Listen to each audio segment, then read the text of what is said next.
Book buddies, who are those 5 people who are shaping your life? Yes, there are a total of 5 people who influence your entire life, your decisions, your habits, your goals, your ambition, and eventually your future. And you know what's the interesting part?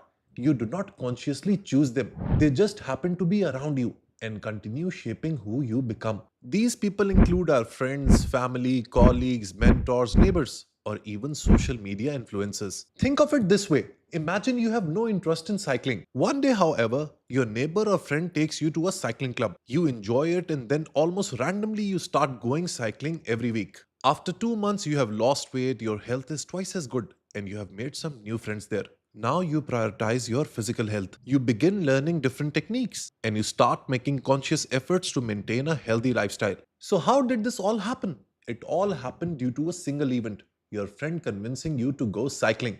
And there you go. You were enthralled by the experience. And that experience eventually gave you positive vibes. Are you getting it? Small things, small changes, small gestures eventually add up and have bigger impact on your life. Daily we spend hours and hours scrolling through social media, and the kind of content we watch eventually influences who we become or how we think. We start acting like the people we follow. We buy the products our favorite influencers use. In many ways, we slowly fall into the trap of influence. It is this very phenomena of influence which inspired Phil Graffoe to write a fascinating and interesting book, The Principle of the Five Chairs.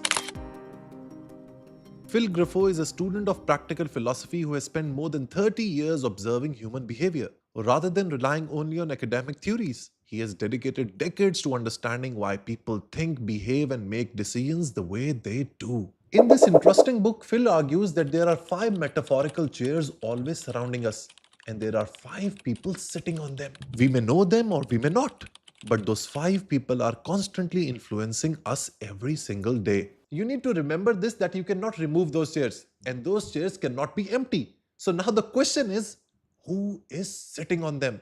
Every conversation you have, every friend you make, every colleague you work with, every mentor you admire, every social media feed you scroll through, and every online community you become a part of is competing for one of those chairs. As I said earlier, that the people sitting on these chairs eventually shape your behavior, your emotions, your standards, your ambitions, and eventually your future. And the fascinating part is that this influence is almost invisible.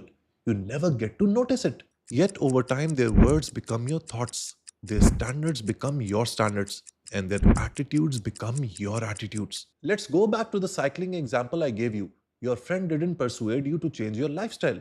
Neither did he give you a motivational speech about fitness. He just introduced you to a new event. And that event eventually shaped your priorities, habits, and your lifestyle. This is exactly how the 5 chairs work. They are always teaching you even when nobody is speaking. Human beings naturally learn through observation, repetition, familiarity, and the desire to belong. Whether we realize it or not, we slowly become like the people we spend most time with. The first chair Phil Graffoe talks about is the chair of ambition, perhaps the most important chair of your life.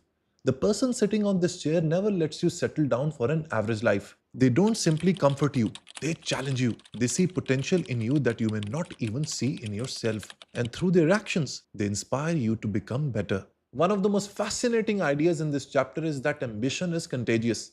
We often tend to take ambition as a personal quality. Either you have it or you don't. But Phil argues that ambition spreads from one person to another. If you spend enough time with people who read books, build businesses, learn new skills, stay disciplined, and constantly work on themselves, their habits slowly begin to influence you. Their standards become your standards, and their discipline starts exposing your excuses. Think about your own life. If all your friends spend their weekends learning something new, exercising, or working on meaningful projects, sooner or later you will feel inspired to do the same. On the other hand, if everyone around you wastes time, complains about life, and avoids responsibility, that lifestyle also begins to feel normal. That's why your lifestyle either stretches you or shrinks you. The Roman philosopher Seneca once said, associate with people who are likely to improve you. That's not arrogance, it's practical wisdom.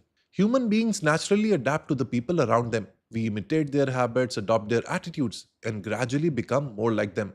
Remember, book buddies, that the people occupying the chair of ambition aren't necessarily the ones who constantly praise you. In fact, their lives quietly challenge you. They read while others binge watch Netflix. They build while others procrastinate. They keep moving while others keep making excuses. Without saying a single word, their life asks you one powerful question: if I can do it, why can't you? That's why choosing who gets to sit on the chair of ambition is perhaps one of the most important decisions you will take in your life. The second chair is what Phil Graffoe calls the chair of accountability. This chair belongs to someone who is honest enough to tell you what you need to hear, not simply what you want to hear. Let's be honest, all of us love compliments. We love people who encourage us and make us feel good. But let me tell you, my friends, people who actually make you grow, make you accountable, wake you up to the reality of life. They may not always make us comfortable, but they help us become better. The truth is that human mind is incredibly good at making excuses. Whenever we fail to keep a promise, to wake up early, exercise, read a book, or finish an important project, we immediately begin justifying our behavior. We tell ourselves that we were too busy, too tired, or that we'll start next Monday. The problem isn't that we make these excuses once in a while. The real danger happens when these excuses eventually become a part of ourself, a part of our identity, and we are not able to escape it. This is where accountability becomes so valuable. An accountable person doesn't let you hide behind excuses. Instead of accepting your reasons at face value, they ask difficult questions. You said this goal was important to you. So what happened? Those questions force you to confront reality rather than escape from it. But accountability isn't always another person. Once in a while, it can be your close friend, your journal in which you write your daily entries, or your conscience, your inner voice, which doesn't let you lie to yourself. Think of two friends who both decide to get fit. One misses the gym for a week and simply tells himself, I'll start again next month. No one questions him, so the habit slowly disappears. The other has a friend who calls and says, You told me this goal mattered to you. Why did you stop? That simple conversation can be the difference between giving up and getting back on track. The people sitting on the chair of accountability don't exist to criticize you or to make you feel guilty. They want to keep you aligned to the person who you want to become. So ask yourself, who in your life is honest enough to challenge you when you're making excuses? And more importantly, when they speak, are you willing to listen or not? If you have finally found this individual or a thing, make him immediately sit on the chair of accountability. The third chair is the chair of wisdom. This chair should be occupied by someone who has already traveled the road you're trying to take. Many of us spend years struggling with problems that someone else has already faced and solved. We make career decisions, enter relationships, start businesses, deal with failure, and search for answers as though nobody has ever experienced these situations before. But often the guidance we need already exists in the experience of someone around us. The person sitting in the chair of wisdom is not necessarily the most educated, the richest, or even the most intelligent person you know. Wisdom is different from intelligence. Intelligence may help you understand a difficult problem, but wisdom helps you identify which problem is worth solving.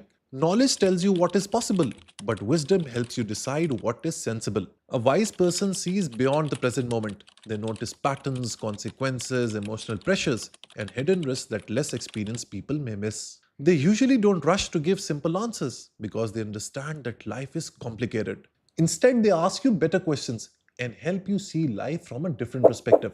This becomes especially important when life is uncertain. We often want guarantees before making a major life decision, but life very rarely gives us complete information, isn't it? So, whether you are changing careers, starting a business, choosing a partner, or making a financial decision, some uncertainty will always remain.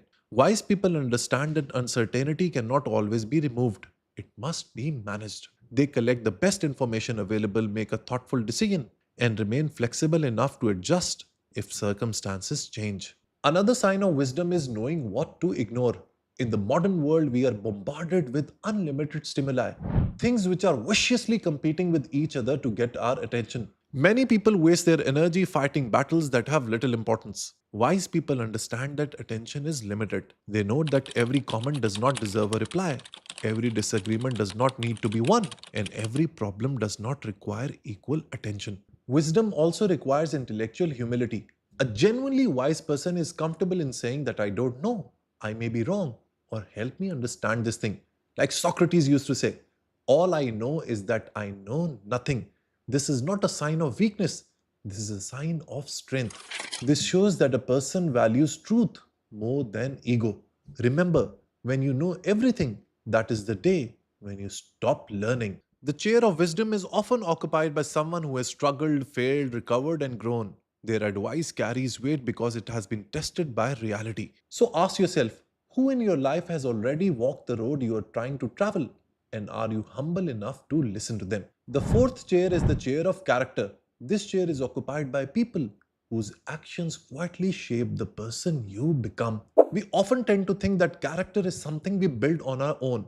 But the reality, my friend, is that our integrity, behavior, and values are heavily influenced by people we spend the most time with. Think about it in this way. If you're surrounded by people who lie, make excuses, break promises, or take shortcuts whenever things get difficult, after a while those behaviors stop looking wrong to you. They start looking normal. On the other hand, if you're surrounded by people who are honest, responsible, and disciplined even in the toughest of circumstances, these things, these qualities eventually become normal for you as well.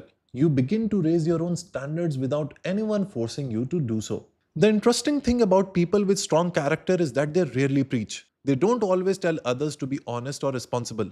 Instead, they lead by example. They admit their mistakes instead of blaming others. They give the credit where it's due, and they do the right thing even when no one is watching. Their actions become a silent lesson that influences everyone around them. So ask yourself, who is sitting on your chair of character?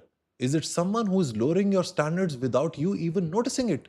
Or someone who is helping you become a better person? The fifth chair is the chair of energy. This chair is occupied by people who don't just inspire you, but they energize you. They have a way of making you want to take action. After spending time with them, you don't just leave with new ideas. You leave wanting to do something. Now observe the people around your vicinity, in your friends and family circle as well. And do let me know who deserves to sit on the chair of energy. Have you ever met someone like this? You will notice that they don't spend hours complaining about problems or making excuses. Instead, they are always building something, learning something, creating something, or working toward a meaningful goal. They are always seeing the positive side of every situation. Their enthusiasm is contagious, and without realizing it, you begin matching their pace. This chair reminds us that success is not only about knowledge or talent, it's about momentum. Some people, when they move, they not only create momentum for themselves, but also for the people around them. If you have found someone like this, get hold of this individual. Keep him or her closer to you because he deserves to sit on the chair of energy. Now, book buddies, this is the most important part of the video. It is time for an audit. Observe the people around you, not to judge them, but to identify who are having those invisible influences on you. Think about the people you actually spend time with, your family, your closest friends, your colleagues, your mentor, or anyone whose opinion genuinely affects your decisions. Now ask yourself a simple question. If I continue spending time with these same people for the next 5 years, will I become more like the person I want to be? I know it's a difficult question because most often than not, the answer is really uncomfortable because it makes you think that you will have to leave people who are perhaps very close to you. I'm not saying that these people are bad people and you have to absolutely ostracize them from your life. But these are the ones who are not taking you in the direction you want to go. Phil is also isn't suggesting that you cut people out of your life. Your family will continue to be your family. Your friends will continue to be your friends. His point is much simpler. Not every voice deserves equal influence over your thinking. Learn to decide whose advice deserves the greatest weight. Here he also introduces another fascinating idea, the empty chair. Now what happens that sometimes the biggest problem isn't that the wrong person is influencing you, but it's that the right person is missing altogether. Maybe everyone around you encourages your dreams, but no one has the wisdom to guide you when things become difficult. Perhaps you need a mentor, a coach, or a thoughtful colleague, or even the wisdom of a book of a particular author. Sometimes one new influence can completely change the direction of your life. But the audit doesn't end here, my friends. Phil tells us to turn the mirror around. Instead of only asking who is influencing me, ask another question. Whose chair am I occupying? Think about your children, your friends, your family, or your colleagues. Whether you realize it or not, but someone is constantly watching you. They're observing the way you speak, the way you talk, the way you operate, and the way you handle people. So it's very important that you analyze which chair you are occupying in someone else's life. Some people may also argue here that why only 5 chairs? They can be more.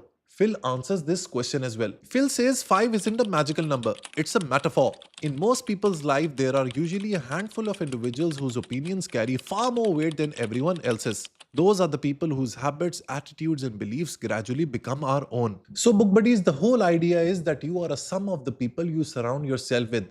So, make sure you're surrounded by the best. Phil has written a very thought provoking book, and you must read it. There are certain more concepts that you need to understand in the book. For example, the chair of action and the chair of courage. I won't explain everything, so make sure that the principle of the 5 chairs is part of your next reading list. The link from where the book can be bought is in the description.